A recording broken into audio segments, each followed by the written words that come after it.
In my last video, an honest conversation on Justin Fields and the Chicago Bears, I said that if we hit 20 likes on that video, I would make a video highlighting my top 5 MVP candidates to the first 3 weeks of the 2023 NFL season. We crushed that, so here we are today. I will be ranking who I feel are the top 5 candidates at this point in the season and explaining my reasoning. I don't think there will be any controversial opinions on here, but if you feel differently about any of my selections in this video, feel free to let me know in the comment section down below. Same as last video, if we can hit 20 likes, I will make a video with whatever the most liked comment is on this video, and if there are no comments on the video, we're shit out of luck, I guess. But if you do enjoy this video and you want to see more like it, be sure to leave a like and subscribe to the channel if you have not already.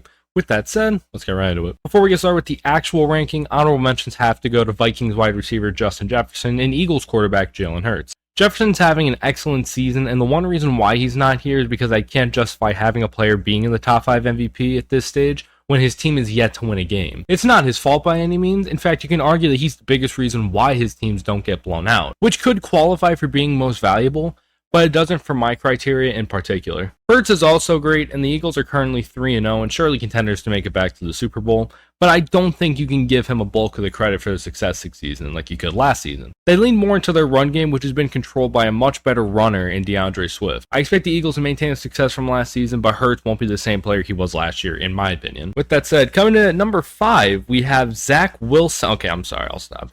Coming in at number 5, we have Lamar Jackson. Lamar doesn't have the most eye-popping stats compared to the other players on this list, but he's easily the biggest reason why Baltimore has success year in and year out. Despite all the injuries that happened to their aging defense, mediocre receiving core outside of Mark Andrews, and J.K. Dobbins' annual ACL tear, Lamar still carries the team on his back and consistently keeps them at the top of the AFC North. That is, of course, until he gets injured and Tyler Huntley comes in, their scoring dips, and they get bounced from the wild card every single year.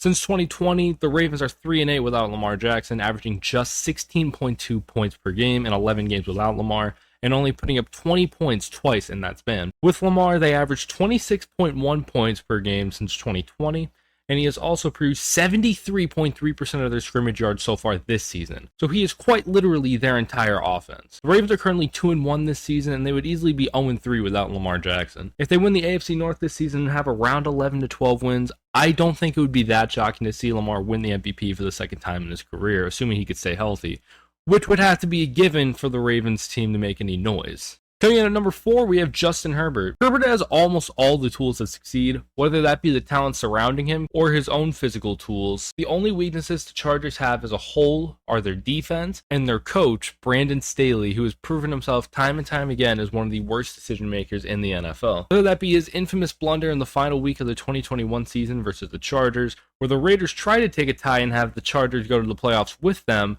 and he called a timeout to try to win the game only for it to blow up in his face, or blowing a 28-0 lead in the wildcard game last year versus Jacksonville, Staley has yet to prove his worth as a franchise coach and has somehow survived with his job unscathed. Austin Eckler is currently injured, leading to increased production from Herbert, and it has not deterred him in the slightest. The Chargers are currently 1-2, but those 2 losses they suffered were by a combined 5 points to the powerhouse Miami Dolphins and a good overall defense in Tennessee. I expect LA to start winning more games and eventually make the playoffs. I don't expect his workload to dip much even when Eckler comes back, and even though he just lost Mike Williams for the season with a torn ACL. If the Chargers can get some wins on the board, Herbert will be up there with the best of them. Coming in at number 3, we have the only non-quarterback on this list, Tyreek Hill. He recently went on record and stated he wanted to become a porn star after his NFL career came to a close, and he could very well be on his way when he's done fucking the shit out of these defenses he's going against, putting up insane stat lines and is currently a part of a 3-0 Dolphin squad that are very early Super Bowl favorites.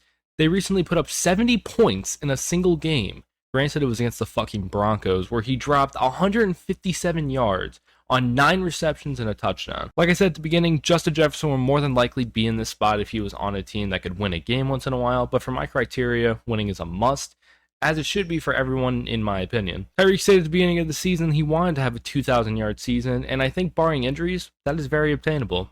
He could very well break the record for most receiving yards in a season, as he broke many records during his time in OSU. Don't believe me? Google Tyreek Hill broken. I'll be waiting for the KC Miami fans to call me cringe. At number 2, we have the reigning MVP, Patrick Mahomes. He had a guaranteed spot on this list. I'm not trying to pull a Chris Collinsworth and suck his cock dry, but no quarterback in the NFL today could get more out of a team with less. Obviously, he has Travis Kelce, who's an elite target and one of the very best the league has to offer, but it only goes down from there. He's throwing the ball to Marquez Valdes-Scantling, Sky Moore, Kadarius Toney, and Justin Watson, just to name a few. To a much lesser extent, this reminds me of the time in 2020 where Carson Wentz had 4,000 yards despite him not having a single receiver eclipsing 500 yards. Obviously, this will not be the case because Kelce won't let that happen, and the receivers will be passable, but considering what Mahomes has currently to work with and still puts up great numbers consistently, and it was a 1-point loss in week 1 away from starting the season 3-0, the Chiefs will remain a powerhouse in the NFL for as long as they want to be. They've constructed a great organization around them and have done a great job developing quarterbacks into winning players. The Chiefs are perfect for Mahomes, and I would not be shocked in the slightest if he ends up winning the award for a 3rd time in his career. You know what team would not have been perfect for Mahomes? The Chicago Bears. I detailed why as well as how they're failing Justin Fields in my previous video that I will leave in the description below for you to watch after this video. That was for sure a shameless plug, but it was just as much of a shameless plug as it was of me coping about how shit my organization is. And finally, at number 1, we have Tua Tagovailoa. Tua had a near identical start to his 2023 campaign that he had in his 2022 campaign.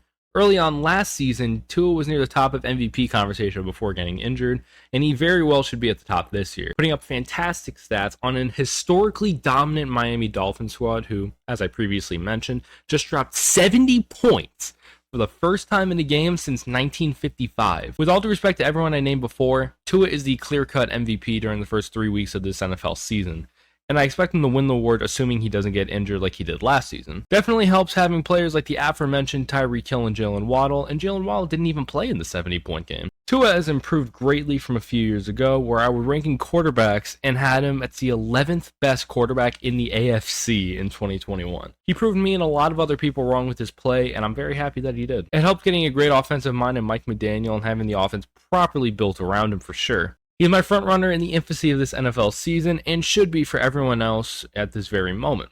That's the list. Thank you guys so much for watching up to this point if you still are. Make sure to leave a like if you enjoyed the video, subscribe if you have not already, and let me know in the comments what video I should make next, as well as if I missed on any of these picks. Once again, thank you so much for watching. I will see you all in the next video. Peace.